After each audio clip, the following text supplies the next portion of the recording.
According to UPSC Civil Services Examination, UPSC provides 3 tiers facility for civil services examination. Here we discuss the preliminary examination point of view. We discuss entire syllabus word by word. In preliminary examination, we said what exactly the preliminary examination is, objective type and cutoff and preliminary examination generalizes the syllabus. For example, general history, general knowledge, or everything we discuss in detail. Here the second stage is mains of UPSC. Mains is something you have to understand, you have to write answers in mains.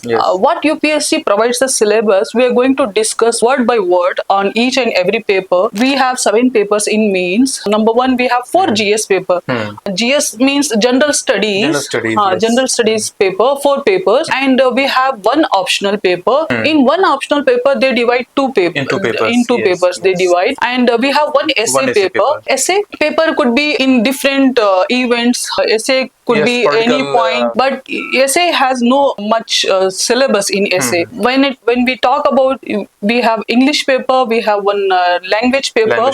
Language could be any language. You will see in UPSC notification they have provided a few languages in notification. And essay, we have so many proverbs we will provide, and we discuss how to answer essay. In the answer writing, we'll discuss on essay. So now here we can discuss on 4 papers of GS, and also if time provides everything pro to us, then we'll discuss even optional papers as well. So what UPSC says, the 4 general studies papers. In 4 general studies, the first paper of general studies, we are going to discuss the detail of syllabus word by word. Me and Vishal sir will discuss in detail. So Indian culture, the first word of UPSC GS paper 1 is syllabus. What UPSC says, the Indian culture. Vishal, Indian culture. See the word Indian culture. Indian culture जो UPSC में आपको देखने को मिलता है, UPSC divides Indian culture in 3 basic pillars. The first one is art forms. See, the Indian culture. Culture means what? The way your costume, the way what is your hobbies or food. For example, food habits. Culture depends on your region. Culture depends on region, location, and location, what geographical aspects. Yes, everything. Clothing aspects. So many things are in culture. You need to understand why you are going to study culture for UPSC point of view. You should study culture on UPSC point of view, not के आप किसी culture के किसी एक, because culture says everything. For example, your costume, your fashion, your entertainment, your surroundings, your folk, your like whatever it is, everything comes under your life, your living style. And UPSC also mentioned this part from ancient till modern times. मतलब आपको ancient period से लेकर के modern times तक जितना भी आपका aspect हो सकते हैं, कल्चरल एस्पेक्ट हो सकते हैं, वो आपको सारे ही अपने कवर करने हैं। लेकिन सिंपल बेसिक चीजें करनी कवर, आपको स्पेशलाइजेशन नहीं करना है। For example in culture we have so many forms, art form. UPSC ने 3 फॉर्म में इसको डिवाइड किया है। जैसे कि इसमें आर्ट फॉर्म का है, फिर लिटरेचर के बारे में का है, आर्किटेक्चर के बारे में बोला है बच्चों को पढ़ने के लिए। तो अभी हम उसको स्टेप बाय स्टेप कर लेते हैं, बता देते हैं। बिल्कुल। In art form, there are 3 pillars. One is visual form, visual arts, one is performing arts, one is literary art. So Vishal, what is like how to understand? See, if you ask me how you understood the visual art, see what I suggest for students is, for the first time it just came thought into my mind, like I roam around all the time. So whenever I had time I used to roam around. तो आप एक काम करो, आप कन्नड़ में एक कहावत है कि देशा सुत्तु अथवा कोशा बोधु, मीन्स या तो आप बैठ के एक लाइब्रेरी पूरी पढ़ लो, या तो आप पूरा देश को घूम लो, आपको वही नॉलेज मिलेगी। See when you say visual art, जो आप देख के समझ सकते हो, तो अब अगर आप दिल्ली घूम लो तो आप यूपीएससी के कम से कम 2-3 सवाल के जवाब आराम से आप दे सकते हैं, आराम से। हाँ, अगर पूरा इंडिया घूम लो तो then you will be mastered in your art and culture, because you will see it from your naked eyes and you will understand. तो now विशाल, आप प्लीज बताइए कि what is a visual art? Visual art जैसा कि मैंने बताया कि what people should study. हाँ, yes. तो आप इसमें आर्किटेक्चर का पार्ट आता है, आर्किटेक्चर क्या हो सकता है, कंट्री में वेरियस आर्किटेक्चर फॉर्म है, जैसे टेम्पल आर्किटेक्चर्स, बहुत सारे टेम्पल कैसे होते हैं पता ही होता है लोगों को।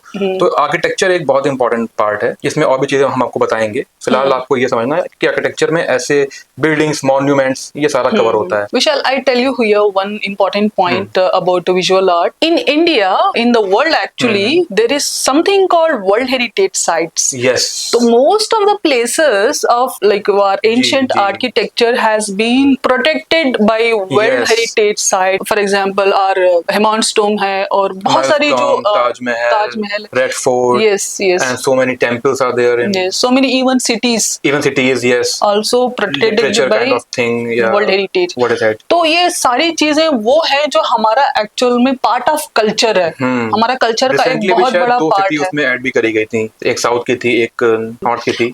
We'll discuss in heritage sites, we'll discuss in detail. तो here when we talk the second line of second pillar is performing art. You know, performing art something you can say what you perform, you say dance, इस जिसमें आपके नवरसा आ जाते हैं, जिसमें आपके बहुत सारी चीजें आ जाती हैं, क्लासिकल डांस फॉर्म आ जाते हैं, और आपकी मतलब बहुत सारे हर एक स्टेट के रीजनल के, whether it is Kuchipudi, whether it is this that, मतलब कथकली, हर एक चीज के पूरे फॉर्म्स आ जाते हैं। भरतनाट्यम हो गया, हर एक डांस के पूरे फॉर्म्स आ जाते हैं इसमें आपके कौन से रीजन में कौन सा डांस आता है, और वो ये भी आता है इंस्ट्रूमेंटल डांस फॉर्म, इंस्ट्रूमेंट्स आ जाते हैं, फोक डांस आते हैं, और जो फोक डांस आते हैं it is very important, you should understand the folk dance is very regional. यहाँ से हम भांगड़ा हो गया, गिद्दा हो गया, लावनी जो होता है वो गिद्दा हो गया, ये सारे आपके फोक डांस हैं। तो फोक डांस जनरली एक चीज आपको समझने की जरूरत है, फोक डांस जनरली जैसे कि फसल काट रहे हैं,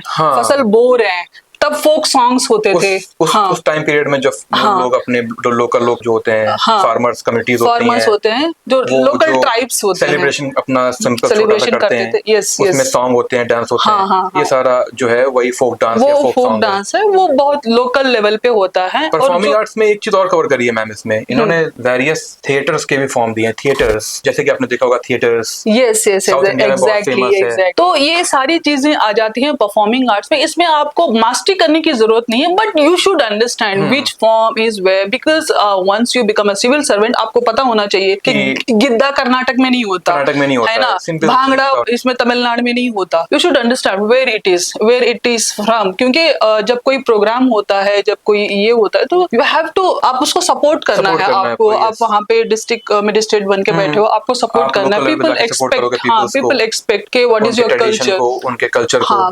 तो what I suggest for UPSC aspirant, कभी मौका मिले तो आप मौका क्या, I suggest you to do it, is mandatory, कि आप जो हमारा 26 जनवरी का जो परेड होता है ना, watch it carefully and you should understand what exactly happens. आपको पढ़ के भी बहुत सारी चीजें इतनी अच्छे में समझ में नहीं आएगी। मैं उसका एक एग्जांपल देती हूँ। हाथी को आप पढ़ नहीं सकते, आप हाथी को देख के पता कर सकते हो कि हाँ ये हाथी है, या तो उसकी फोटो देखो, या तो अगर पॉसिबल है तो उसको प्रैक्टिकली देखो, तभी आपको पता चलेगा कि हाथी कितना बड़ा होता है। कोई बोलेगा हाथी का सूंड लंबा होता है, कोई बोलेगा हाथी, जैसे कि वो 5 लोग नहीं थे जो हाथी को समझ रहे थे, एक ने हाथी का पेट छू के देखा। छोटी सी स्टोरी है, the blind, five blind, yes छोटी सी स्टोरी। किसी ने हाथी को छू के देखा, दीवार जैसा दिखा, किसी ने पैर छुए तो उसको पिलर लगा। यस वो आपको देख के पता हो सकता है, देख के पता हो सकता है। वो देखने के लिए सारे कल्चर, सारे डांस फॉर्म देखने के लिए आपको सबसे बेहतर है कि आप अपना 26 जनवरी का रिपब्लिक डे परेड देख सकते हैं। विजुअल आर्ट्स भी, यस विजुअल आर्ट्स में मैम हमने एक चीज बतानी यहाँ जरूरी है कि विजुअल आर्ट में यहाँ पे कुछ 3-4 पॉइंट्स हैं जो कि आते हैं। पहला कि मैंने आपको बताया था आर्किटेक्चर, दूसरा आपका स्कल्पचर है, तीसरा वहाँ पे पेंटिंग है। पेंटिंग दिया गया है कि आपको पेंटिंग्स कौन कौन सी पता करनी है। थर्ड पिलर इज पेंटिंग, जैसे कि राजस्थान में बहुत सारे पेंटिंग स्कूल, मीनाकारी है, एक पच्चीकारी हुआ है, Bundi school, Banithani, Mewar school of painting, Marwar school of painting, so many various painting. जैसे बिहार में आपने पढ़ा होगा मधुबनी पेंटिंग, ऐसे बहुत सारे हैं पेंटिंग स्कूल हैं। तो इसमें आपको एक चीज और देखनी होती है, paintings have developed pottery and painting have developed during Mughal era. तो ये भी हाँ, एक मुगल एक era चीज काफी बहुत उसमें काफी इम्पोर्टेंट है, क्योंकि significant तब हाँ उसमें फॉरेन योगदान है इन्वेडर्स उसमें थे काफी। And they got to learn so much. क्योंकि ये मुगल एरा, ये भी तो देखो मुगल आए कहाँ से थे, there was nothing, dry cold deserts, उस रीजन से आए थे। तो यहाँ पे उनको इतनी प्रॉस्पेरिटी थी, they want to decorate more and more as much as possible by them. तो वो कर रहे थे पेंटिंग्स को लेके, लेकर और के। जहांगीर के टाइम पे पेंटिंग्स का तो बहुत ज्यादा, this question has been asked in UPSC in recent past, in preliminary I think ना, प्रिलिमिनरी एग्जामिनेशन में पूछा था पेंटिंग्स को जैसे कि हम लेके। लोग बात करते हैं स्कल्पचर की, स्कल्पचर कौन कौन से हो सकते हैं? आपने बहुत सिंपल एक एग्जांपल पढ़ा होगा हड़प्पन पीरियड का, वहाँ yes. डांसिंग ब्रॉन्ज जो गर्ल का एक हाँ, एग्जांपल दिया जाता है, जो yes, lost yes. Wax method Yes, से बनाई yes. गई थी, Yes, yes, बहुत yes. फेमस एग्जांपल है। तो स्कल्पचर मीन्स क्या है, वो आप समझ सकते हैं कि एक पोस्चर में कुछ फ्रेमवर्क में बनाया गया है, उसको मेथड के यूज करके आपको बनाया गया है, कास्टिंग बनाया गया, मोल्ड के थ्रू बनाया गया है, Yes, सांचे में yes, ढाल करके बनाया yes. गया, तो वो स्कल्पचर वैसे बनते हैं। तो ये भी आपको थोड़े बहुत देखने पड़ेंगे डिफरेंट डिफरेंट टाइम पीरियड्स के, जैसे कि हड़प्पन टाइम पीरियड, फिर आपका Yes. मॉडर्न टाइम पीरियड, फिर आपके बाकी time period, Shunga time period, In Mauryan time period, inscription started. What हाँ। UPSC says, visual art में inscriptions भी आ जाते हैं, हाँ। क्योंकि वो inscription किसको कहते हैं, जो किसी लैंग्वेज को पत्थर पे तराशा गया, या Pillars पे करा गया है। शिल्पकारी जिसको बोलते हैं ना, शिल्पा जी, मतलब जी। पत्थर, शिल्पी पत्थर पे पत्थर, जिसमें हाँ, तराश के लिखा गया, क्योंकि at that time they were aware के पेपर और पेन या पत्तों पे लिखने का कोई वो नहीं होता, कॉपर प्लेट पे लिखा गया था हाँ, कॉपर इंस्क्रिप्शन, प्लेट्स पे लिखा बहुत टाइम गया पे था। हमने देखा। तो लॉन्ग लास्टिंग के लिए they used stones and copper plates, copper and metals plates. And also they used Yes, seals of different metals, different metals and different stones. bronze seals and silver and gold seals.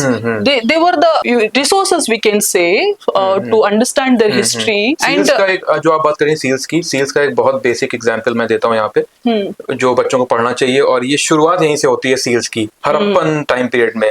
वहाँ पे आपकी seals use करी जाती थी, मोहरे, और वो seals बनी होती थी मेनली स्टीएटाइट की।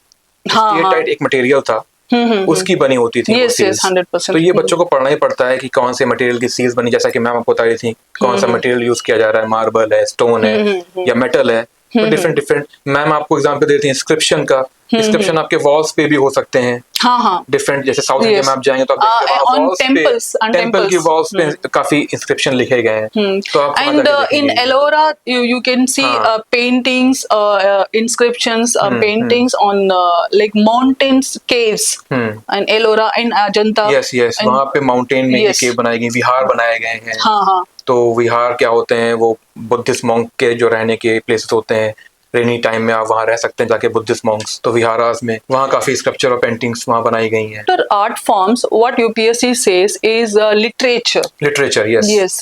Literature, we have, I tell you, before I start discussing entire literary work, for the first time, India was having the history of invaders. Yes yes, India was not having a peacefulness here, Peacefulness, yes. though we were peaceful here, but still invaders were Coming, invading yes. and like destroying, from the doing a lot of destructions here in temples, because वो वक्त ऐसा था कि हर कोई temple को secret मानता था, जो कि आज भी मानते हैं, वो बात अलग है। एजुकेशनल, वो एक सेंटर होता एजुकेशनल था, मठा, रीजनल सेंटर होता था, मठा होता था, हाँ। जो एजुकेशनल हब्स होते थे, एक टेंपल तो काइंड ऑफ दैट ही होता था। हाँ, तो लोग क्या करते थे, जो लोकल लोग थे वो क्योंकि टेम्पल के पास ही एजुकेशनल हब जो मठा होता था, वो एजुकेशनल सेंटर जिसको कहते हैं, वो होता था, तो वहां पे सारे अपने रिकॉर्ड्स रखते थे, लिटरेरी वर्क्स वहां पे रखते थे।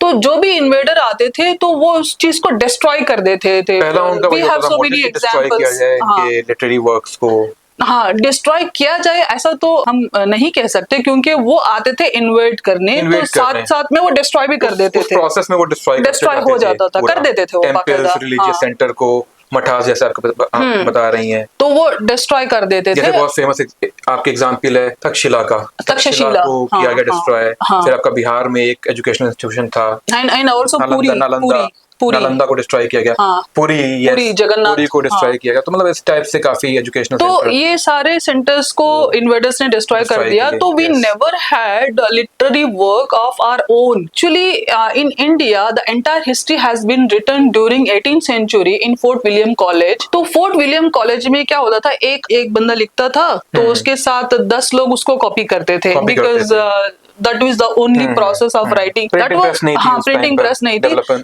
That 18th century. discovery नहीं हुई थी printing हाँ, press की. I mean 12th century. Yeah, 12th century. 18th century में printing press आपकी बन गई थी. उसके पहले का part जो था उसमें आप जो बता रहे हैं कि वो ये वैसे. तो fort William college has been constructed in 18th century. 18th century. हाँ, 18th century में वो लिटरेरी वर्क स्टार्ट हुआ जिसमें history, polity, Indian history specially and entire literature of India even in different languages उसमें शुरू हुआ था. हाँ, नहीं लिटरेचर लिखा भी गया था.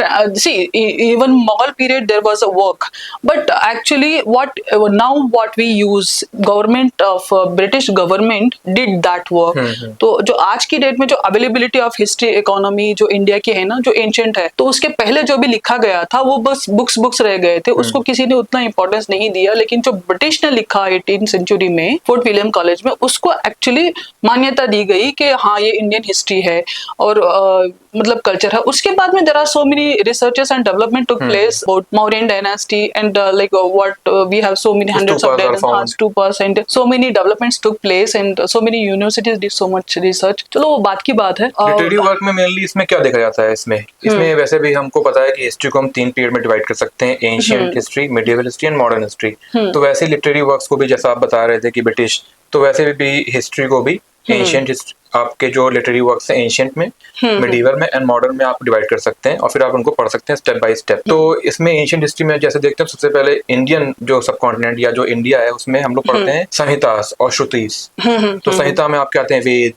अरण्यकास, आपके एपिक्स, महाभारत और आपके रामायण हो गए. इसी तरह अगर आप साउथ में देखेंगे तो संगम कल्चर भी वहां पर रहा है, संगम डायनास्टी. उसमें भी 2 बहुत बड़े एपिक्स लिखे गए, मणिमेगला, शिल्पादिकारम. तो ये 2 उसमें लिखे गए आपके. फिर मिडिवल पीरियड आपका आता है, उसमें भी आपके बहुत सारे लिटरेरी वर्क्स लिखे गए आपके. उसमें भी काफी के जैसे भक्ति लिटरेचर एंड सूफी लिटरेचर लिखा गया उसमें. यस. तो ये सारी चीजें उसमें आती हैं. फिर आपका मॉडर्न हिस्ट्री में जैसे मैंने आपको एग्जांपल दिया कि उसमें ब्रिटिशर्स ने बहुत सारा कंट्रीब्यूशन किया. हिस्ट्री लिखी, नई हिस्ट्री भी लिखी, पुराने को ट्रांसलेट भी किया. मनुस्मृति का जैसे ट्रांसलेट हुआ. जी, बिल्कुल. तो मनुस्मृति का हुआ, इस्लामिक लॉस का ट्रांसलेशन हुआ, जो पहले पर्शियन में होते थे उनको इंग्लिश में लिखा जाने लगा. शरीयत. हाँ. फिर ब्रिटिशर्स ने आपके भाई सारे लॉज बनाए, उसी को ध्यान में रख करके CRPC, IPC, evidence, different laws बने. तो ब्रिटिश का भी काफी कंट्रीब्यूशन है. Even British understood the demographic temperament because what they follow the culture. Even British understood. Even they have adopted so much culture of India and they contributed. See, whatever they invaded us, apart from that, their contribution also important.